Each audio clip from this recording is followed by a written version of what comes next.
Episode की starting में हमें एक जर्नलिस्ट कुमावत की आवाज सुनाई देती है जो भोपाल में हुए गैस लीक के बारे में बता रहा था जिसमें 15,000 लोगों की जान गई थी। इस गैस लीक के पीछे 3 आरोपी थे, गोखले, मनोहर और एंडरसन। एंडरसन फैक्ट्री का मेन आदमी था।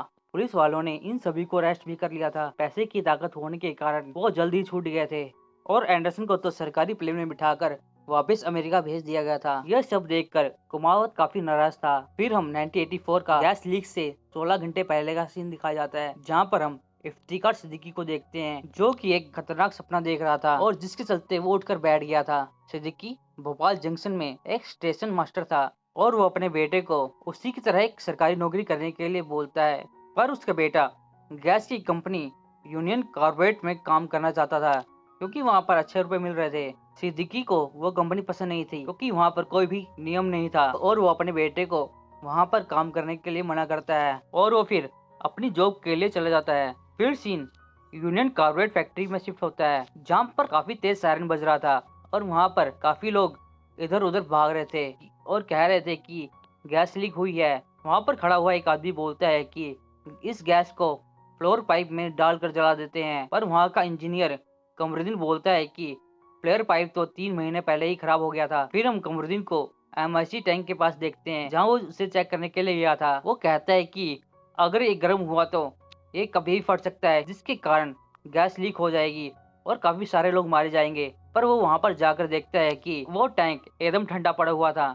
ये देखकर कमरुद्दीन की जान में जान आती है और थोड़ी देर बाद पता चलता है कि गैस लीक नहीं हुई थी बल्कि गैस का प्रेशर डगमगा गया था। तभी वहाँ पर मिस्टर एंडरसन आ गए थे जो कि पूरी कंपनी को संभालता था। वो काफी गुस्से में था और कहता है कि अब ये सायरन बजना नहीं चाहिए, चाहे फिर किसी की जान क्यों ना चली जाए। फिर हम इमाद रियाज नाम के एक लड़के को देखते हैं। उसके घर में रिपोर्टर कुमावत था जो इमाद से कुछ सवाल जवाब कर रहा था।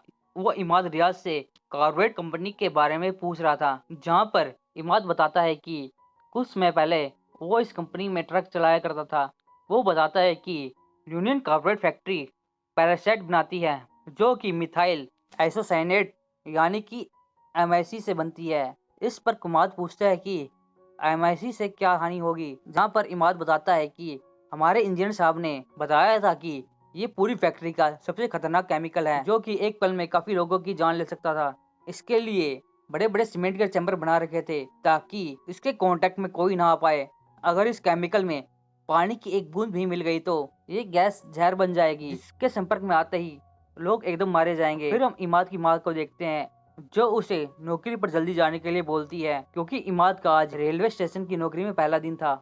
हम फिर दूसरी तरफ एंडरसन और कुमारुद्दीन को देखते हैं जो कि एंडरसन को बोलता है कि हमारी फैक्ट्री के सारी चीजें खराब हो गई है, यहाँ तक कि हमारे पास सेफ्टी टूल्स भी नहीं है, ना ही मास्क है। ऐसे में फैक्ट्री को कैसे चला पाएंगे। जहाँ पर एंडरसन बोलता है कि मैंने ऊपर बात कर रखी है, जैसे ही ऑर्डर आएगा सब ठीक हो जाएगा।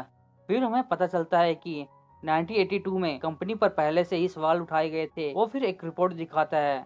उस रिपोर्ट में कंपनी की सारी गलतियों के बारे में डिटेल में लिखा हुआ था। एंडरसन बार बार उस रिपोर्ट को देखे जा रहा था और कहता है कि ना तो पहले जांच होती और ना ही फैक्ट्री को लॉस होता और ना ही फैक्ट्री लॉस में जाती। हम फिर इमाद और कुमावत को देखते हैं जहाँ इमाद बताता है कि उस फैक्ट्री की एक रिपोर्ट बनाई गई थी और लोगों ने कोई भी एक्शन नहीं लिया और एक बार तो गैस भी लीक हो गई थी जिसमें एक आदमी मारा गया। उसका नाम मोहम्मद अंसारी था जो इमाद के बड़े भाई के समान था। फिर हमें एक छोटा सा फ्लैशबैक दिखाया जाता है जहाँ पर अंसारी का पोस्टमार्टम चल रहा था और डॉक्टर देखते हैं कि MIC गैस के कारण अंसारी के दोनों लंग्स एकदम खराब हो चुके थे। हमें फिर प्रेजेंट में सिद्दीकी को स्टेशन पर दिखाते हैं जहाँ पर वो अपने जूनियर प्रसाद को कम्युनिकेशन वायर के बारे में पूछता है और कहता है कि वो ठीक हुई या नहीं उसके बारे में पूरी रिपोर्ट मांगता है। जहाँ प्रसाद थोड़ी लापरवाही दिखाता है जिसके चलते सिद्दीकी तुरंत वायर को चेक करने के लिए चल जाता है। वहां जाकर देखते हैं कि काम अभी तक चालू ही नहीं हुआ था, इसलिए वो प्रसाद को आज शाम तक सारा काम करवाने के लिए बोलता है। इमाद को अपनी नौकरी पर जाते हुए देखते हैं जहाँ पर वो कुमाद को कह रहा था कि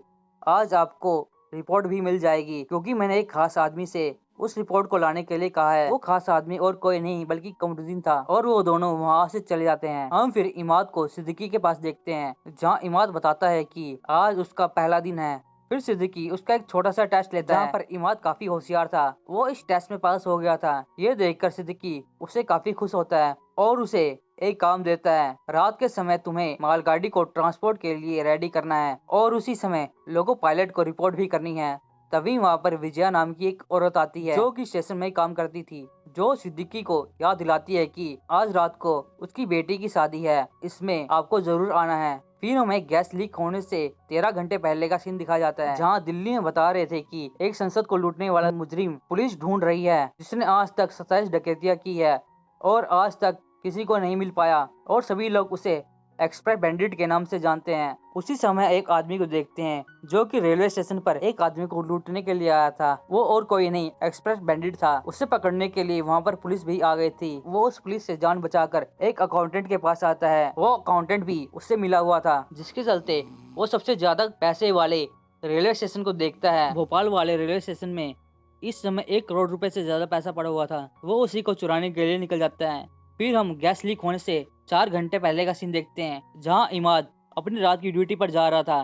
तभी उसके पास उसकी भाभी आकर बताती है कि उसके लिए एक कॉल आई है। अंसारी की बीवी को देखते हैं, जिसका नाम रजिया था। वो इमाद को बताती है कि भोपाल आ रही है, जहाँ इमाद कहता है कि मैं आपको वहीं पर मिलूंगा। फिर वो पास में बैठी हुई नसीना से पूछता है कि कमरुद्दीन भैया रिपोर्ट लेकर कब आएंगे। तब कमरुद्दीन की बीवी नफीसा कहती है कि बस वो सबको बचाने के लिए ये काम कर रहे हैं। वो उसे एक मास्क भी दिखाती है, जिसे कमरुद्दीन ने दिया था। इधर हम कमरुद्दीन को देखते हैं, छुट्टी होने के बाद एंडरसन के ऑफिस में घुस गया था और 1982 की रिपोर्ट की कॉपी कर रहा था। कुमावत को फोन करके बताता है कि फाइल उसके पास है और मेरे घर आकर ले लेना। फिर हम रात के समय फैक्ट्री के 2 वर्कर को देखते हैं, जो फैक्ट्री की सफाई करने के लिए आए थे। उनमें से एक वर्कर नया था। पुराने वाला वर्कर नए वाले वर्कर को पानी का प्रेशर खुलवा देता है, ताकि फैक्ट्री की सफाई अच्छे से हो जाए। फिर वो दोनों पानी का प्रेशर सेट करके वहाँ से चले जाते हैं। फिर हम दूसरी तरफ सिद्दीकी को देखते हैं। विजया की बेटी की शादी में आ गया था, जहाँ पर विजया और उसकी बेटी सिद्दीकी को देखकर काफी खुश थी, क्योंकि सिद्दीकी ने विजया और उसकी बेटी की काफी मदद की थी। फिर हम इमाद को देखते हैं, जो लोको पायलट के पास आ गया था, जहाँ पर उसका पहला दिन होने के कारण वहाँ के लोग उसकी थोड़ी खिंचाई कर रहे थे। उसे एक सीनियर इंजन को ऑन करने के लिए भेज देते हैं। वो इंजन काफी पुराना था, स्टार्ट नहीं हो रहा था। तभी उसका सर आकर उस इंजन को ऑन करने का तरीका बताता है। हम फिर फैक्ट्री में देखते हैं, जहाँ पर पानी के सारे पाइप लीक कर रहे थे। तभी एक सीनियर वर्कर कहता है कि ये नॉर्मल सी बात है। फिर वो पानी MIC टैंक तक पहुंच गया था। फिर हम सिद्दीकी को रेलवे स्टेशन पर देखते हैं, जहां वो एक पुलिस वाले को देखता है, जो लोगों के साथ बहस कर रहा था। और ये वही एक्सप्रेस बैंडिट था, जो कि भोपाल के स्टेशन को लूटने के लिए आया था और कहता है कि एक्सप्रेस बैंडिट चोर को पकड़ने के लिए आया है, जो यहाँ पर जल्दी ही चोरी करने वाला है। और फिर सिद्दीकी बोलता है कि मैं अपने सीनियर से बात करता हूँ, तब तक आप आराम कर लीजिए।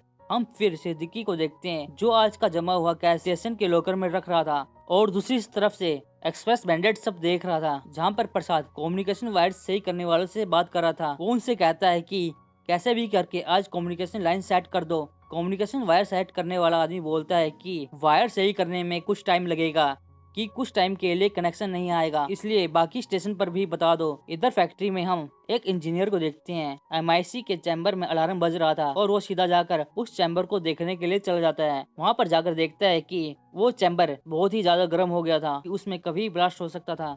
फिर हम कमरुद्दीन को देखते हैं, घर जा रहा था। वो देखता है कि फैक्ट्री में गैस लीक हो रही है। वो सीधा फैक्ट्री के अंदर भागता है। वो वहाँ पर जाकर सब कुछ चेक करता है। वो देखता है कि टेम्परेचर बहुत ही ज्यादा हाई हो चुका था। तो वो सफाई करने वाले वर्कर एहसान को बुलाता है। फिर पता लगता है कि सफाई करने से पहले उन्होंने मेटल डिस्क नहीं लगाई थी, जिससे पानी MIC टैंक तक ना पहुँच सके। कमरुद्दीन उससे कहता है कि पूरी फैक्ट्री को खाली कराने का ऑर्डर देता है। हम देखते हैं कि गैस ने अपना असर दिखाना चालू कर दिया था और लोग लगातार मरते जा रहे थे। कमरुद्दीन वहाँ पर मास्क ढूंढने लगता है, पर उस फैक्ट्री में मास्क नहीं थे। अपना मुंह रुमाल से बांध लेता है, ताकि वो गैस से बच सके। पहले तो पानी रोकता है, तब उसे एक वर्कर कहता है कि हम इस गैस को फ्लेयर पाइप में डालकर जला देते हैं। पर कमरुद्दीन उसे बताता है कि वो तो खराब पड़ा है और कहता है कि हम बस इतना कर सकते हैं कि गैस को दूसरे चैम्बर में डाल दिया जाए, ताकि इसका असर थोड़ा कम हो जाए। और वो किसी काम के लिए चला जाता है। MIC गैस के चैम्बर के पास पहुंच जाता है। वहाँ पर कमरुद्दीन को एक भी चैम्बर खाली नहीं मिलता, तो बाकी चैम्बर का कनेक्शन ही काट देता है और कहता है कि अगर सारी गैस निकल गई तो पूरा भोपाल ही खत्म हो जाएगा। MIC टैंक ज्यादा हीट होने के कारण MIC चैम्बर फट जाता है और कमरुद्दीन उसी गैस के कारण वहीं पर मर जाता है।